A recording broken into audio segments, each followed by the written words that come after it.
What's going on, guys? We're back at it. The car, as you can see, is jacked up. I got two of the lug nuts off, so don't be too worried about that. But we're going to do the quick inspection of once you get the car home, the part 3 of the series. See exactly what's going on with this car. So the thing at the end of the last video, I said the car was shimming a little bit, shaking coming down the road. I think that I found what it is, and we're gonna check it out here while the car is up. We're gonna do it on one side. We're gonna check both front and back. We're also gonna do that on all 4 corners just to make sure. But for video purposes, we're just gonna do one side. Yeah, so let's jump into it. The car is jacked up and on a jack stand. You obviously don't want to leave it on the jack itself because the hydraulics might drop the car on you. So to be safe, make sure it's on jack stand. What you want to do is make sure, like I said, I got 2 of these off, the other 2 are tight still. So while it's there, you want to grab it, pull it back and forth, and feel if it has any play at all. If the wheel bearing is going bad, it'll rock a little bit.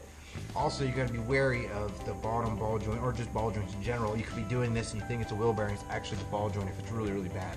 So keep an eye on that. If it is moving and you're not quite sure, you can crawl underneath and have somebody grab it for you and just watch and see where it's moving. If the ball joint isn't moving, then obviously you take the ball joint out and it's the wheel bearing. Also, what you can do is you grab side to side. Now this, you won't be able to tell in the video because it's very hard, it's very little. But if you move back and forth just a little bit, you don't need to like grab it, turn it, but just move a little bit. And you obviously feel a little bit that the tire actually moves because the tire has a little give. But you got to go past that. You feel that in this one there's a little bit of play. So in my mind is that little bit of play is probably what was happening was it was giving that little shimmy vibration. So what we're gonna do, take the wheel off, check the brakes, and check and see if we can see anything at the tie rod end, which that would probably be is either an inner and outer tie rod end is having a little bit of play. So let's check it out.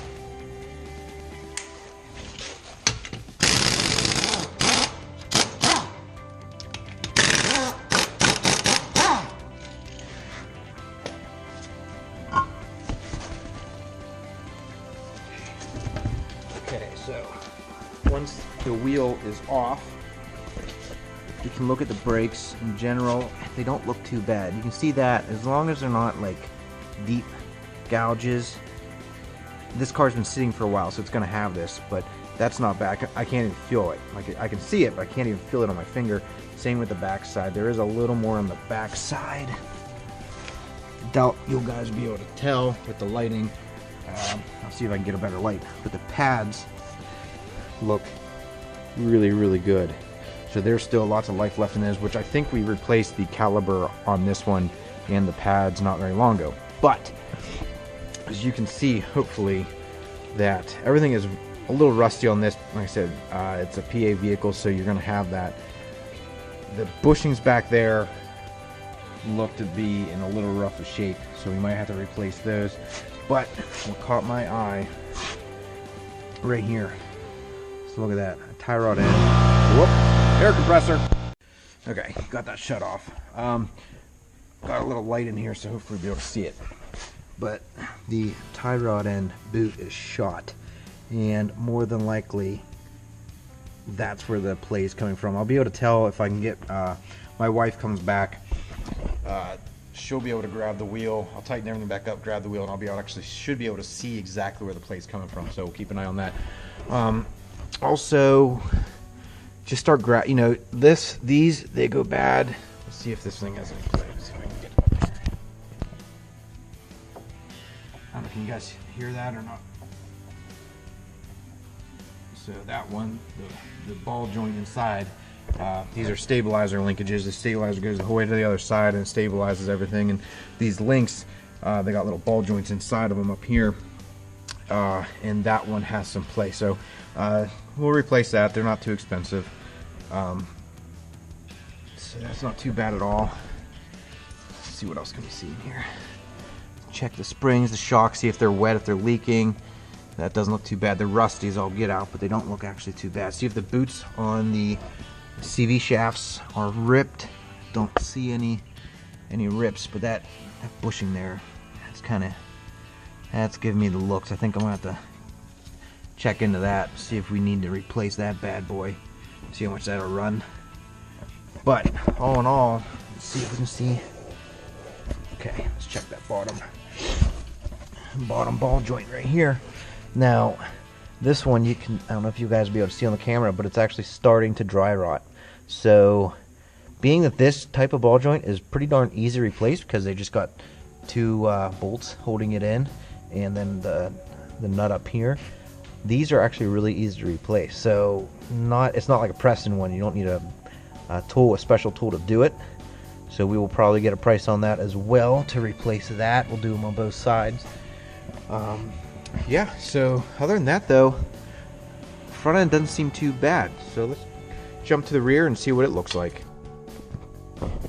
Okay, this car had an exhaust leak, and as you can see, there's the exhaust. It comes right down to the middle of the car, and now we got to find out where exactly it's leaking at. I don't see anything at all, but you know, I'll just take a better look at it. I'm gonna jack the other side up too, and it'll be easier to get underneath. But while you're underneath, look, I mean, like here we got some rust, but it's not too bad. It's not really going up in there. This is rusty, but it's not like structural, so it's not gonna like fall apart. You know, look, this is wonderful. That's why these pinch welds, people lift them from here. Yeah, that's fine when the car is like newish, but when you get some miles on them, they start rusting. Don't do that, because that just falls apart. That's exactly what happens. You know, look at the rockers. Check these out back here. See if we can see any significant rust holes, and I do not see anything. It doesn't look too bad. Control arm, whoa, those things need bushings. Yep, that's gonna be a job. Well, okay, so we'll see that. We'll pull this wheel off and look more into it. Okay, so on the back, kind of the same thing.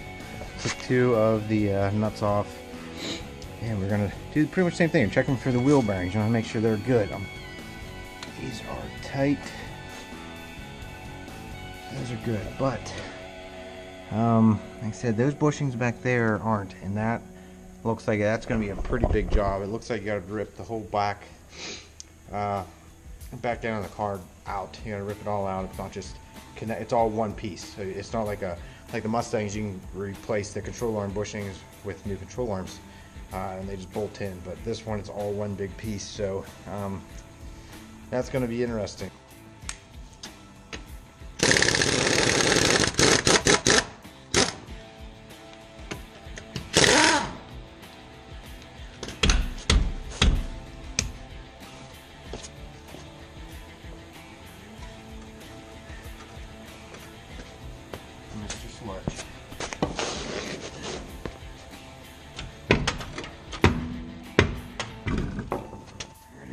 Little tap, a little loving.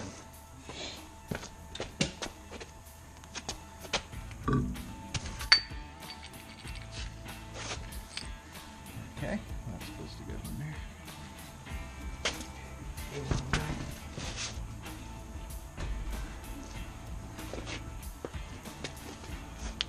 there. Okay, as you can see, nice little safety thing you can do is you can put a jack, stand, but use the jack too. You're gonna have double just in case the something weird happens. You always have a backup. But either way, these are obviously drum. Definitely a little noisy. But these brakes probably just need a good cleaning, which might just pull those apart, but just to clean them out. But they are new. I replaced both of these last year, beginning of the season last year for them. But yeah, let's check this out. There's the exhaust leak. I don't know if you guys can see it right there. You see it? That's going to be kind of a pain because, as you can see, the bolts are in great shape. The studs and everything are in wonderful shape. So that's going to be so easy to replace. That's definitely a joke. But there's the leak. Now let's look at these bushings. You can see those bushings are shot. And this is all, like I said, is all one big piece. This is rust, it's flaking paint. But there's no holes in it. Yeah, so that means you gotta rip the brake lines off, make sure everything's off, the e-brake cable, and drop. It doesn't, actually it's not too bad. And the shocks, it doesn't look too bad of a job, but we'll have to call them and see exactly how that is going to be.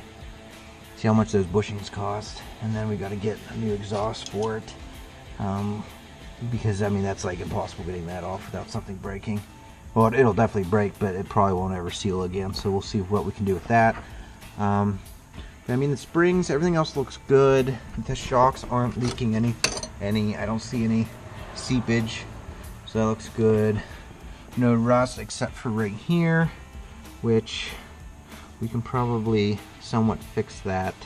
It's not going inside of the car, so that's good. But like I said, this is the area where we have the rust. Oh, there's the light. This is where I said about the rust before, and if that's what it looks like there, it's probably a lot worse underneath. And as you can see, that's the same area. It's not going into the car itself though, so that's good news, because that would fail. But yeah, I mean, other than that, that looks good. We're going to do the other side.